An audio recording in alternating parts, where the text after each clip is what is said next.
1 minute का समय किसी भी युद्ध का परिणाम बदल सकता है। 1 घंटे का समय किसी भी सैन्य अभियान का परिणाम और 1 दिन का समय किसी भी साम्राज्य का भाग्य निर्धारित कर सकता है। ये शब्द कालजयी हैं। आज जिस तरह से विश्व आगे बढ़ रहा है उसे देखते हुए युद्ध का क्षितिज भी परिमाण की परिधि से बाहर हो चुका है। इसलिए यह आवश्यक है कि भारत भी कुछ ऐसा करे जिसे देश भविष्य के लिए तैयार हो सके। Cyber warfare, intelligence warfare, financial warfare, drone war, दुनिया ने पिछले कुछ वर्षों में कई प्रकार की नई युद्ध शैलियों को देखा है, जिसके बाद यह बात पूरे विश्वास के साथ कही जा सकती है कि 21वीं युद्ध में लड़ा जाने वाला युद्ध कोई भी पारंपरिक युद्ध शैली में नहीं लड़ा जाएगा।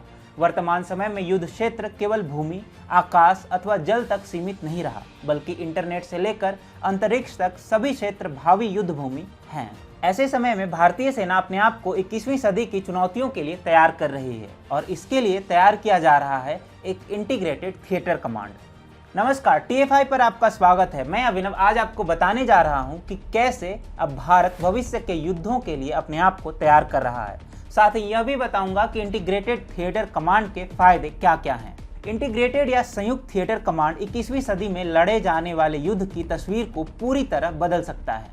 इंटीग्रेटेड थिएटर कमांड एक संयुक्त कमांड है जिसे आर्मी, नेवी और एयरफोर्स तीनों को सम्मिलित करके बनाया जाएगा। इस संयुक्त कमांड को एक ही सीनियर अधिकारी द्वारा निर्देशित किया जाएगा और इसके लिए संसाधन भी संयुक्त रूप से इस्तेमाल होंगे। अब तक यह विचार केवल विशेषज्ञों की कमेटी की सिफारिशों तक ही सीमित था, किंतु अब इसे वास्तविकता में बदला जा रहा है। मीडिया रिपोर्ट्स के अनुसार सरकार ने तय किया है कि 3 स्टार जनरल के अधीन 4 थिएटर कमांड की स्थापना का कार्य शुरू किया जाएगा। इन 4 संयुक्त थिएटर कमांड में से एक एयर डिफेंस से जुड़ा संयुक्त कमांड होगा, एक नौसैनिक गतिविधियों से जुड़ा संयुक्त कमांड होगा और 2 संयुक्त थिएटर कमांड चीन और पाकिस्तान को ध्यान में रखकर बनाए जाएंगे। पाकिस्तान को ध्यान में रखकर बनाए जाने वाले पश्चिमी संयुक्त थिएटर कमांड का मुख्यालय जयपुर में होगा। वहीं चीन की सीमा के लिए बनाए जा रहे पूर्वी थिएटर कमांड का मुख्यालय लखनऊ या कोलकाता में होगा। एयर डिफेंस संयुक्त कमांड का मुख्यालय गांधीनगर अथवा प्रयागराज में हो सकता है तथा मैरीटाइम थिएटर कमांड का मुख्यालय कर्नाटक के कारवार में होगा। किसी भी सैन्य अभियान के लिए आवश्यक है कि सैनिकों के बीच तालमेल अच्छा हो और यह तभी संभव है जब उन्हें किसी एक कमांडर द्वारा निर्देशित और नियंत्रित किया जा रहा हो। वह एक ही कंप्यूटर और इंफॉर्मेशन टेक्नोलॉजी से जुड़े हों जिससे उनकी आपसी बातचीत सुरक्षित रूप से संपन्न हो सके। उनके बीच सूचनाओं का आदान प्रदान तेजी से और सरलता के साथ हो। साथ ही किसी सैन्य अभियान का पूर्व निरीक्षण और सर्वेक्षण सही तरीके से हो। यह सब कार्य जितनी कुशलता और तेजी के साथ संपन्न होंगे, सैन्य अभियान उतना ही अधिक सफल होगा। वास्तव में कारगिल युद्ध के दौरान भारतीय सेना ने पाकिस्तानी सेना को हराने के लिए ऑपरेशन विजय शुरू की, जबकि भारतीय वायुसेना ने ऑपरेशन सफेद सागर नामक एक अलग ऑपरेशन कोड शुरू किया था। हालांकि भारत युद्ध तो जीत गया था, लेकिन परेशानी का सामना भी करना पड़ा था। यही नहीं, जब 2001 में संसद पर हमला हुआ था तब भी सेना द्वारा ऑपरेशन पराक्रम किया गया था, परंतु सैनिकों की धीमी शुरुआत और लाल फीताशाही के कारण भारतीय सेना को 5 लाख सैनिकों को LOC पर ले जाने में 3 सप्ताह का समय लग गया। अब यदि कोई सैन्य बल अपने सैनिकों को जुटाने में इतना समय लेता है तो वह वास्तव में कोई भी ऑपरेशन नहीं जीत सकता। कल्पना करें कि एक एयरफोर्स पायलट को सर्विलांस के दौरान किसी घाटी में शत्रुओं की सैन्य गतिविधि की सूचना मिली है, तो वह उसे सबसे पहले अपने कमांड सेंटर को बताएगा। वहां से सूचना वरिष्ठ अधिकारियों को जाएगी और एक निश्चित चैनल के जरिए आर्मी को इसकी जानकारी मिलेगी। इसके बाद आर्मी अपनी योजना बनाएगी और तब जवाबी कार्रवाई हो पाएगी। यह सब करने में अनावश्यक ही अधिक समय व्यर्थ होता है। किंतु यदि एयरफोर्स और आर्मी दोनों किसी एक क्षेत्र विशेष के लिए बनाए गए संयुक्त कमांड के अधीन हो तो पायलट द्वारा दी गई सूचना के तुरंत बाद आर्मी अपनी कार्रवाई शुरू कर देगी। एक और उदाहरण से समझे कि संयुक्त सैन्य कमांड क्यों एक बेहतर विकल्प है।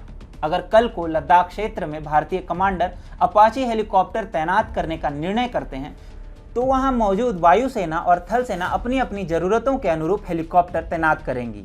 किंतु यदि दोनों सेनाओं के संसाधन किसी संयुक्त कमांड के अधीन हो तो दोनों कम से कम संख्या में भी अपाची हेलीकॉप्टर को तैनात करके उसका बेहतर प्रयोग कर सकेंगी और जो हेलीकॉप्टर अतिरिक्त होंगे उन्हें किसी अन्य सैन्य क्षेत्र में तैनात किया जा सकेगा। संयुक्त कमांड की स्थापना भौगोलिक आधार पर तो होती ही है, साथ ही थीमेटिक आधार यानी एक थीम के विशेष विषय वस्तु के आधार पर भी हो सकती है।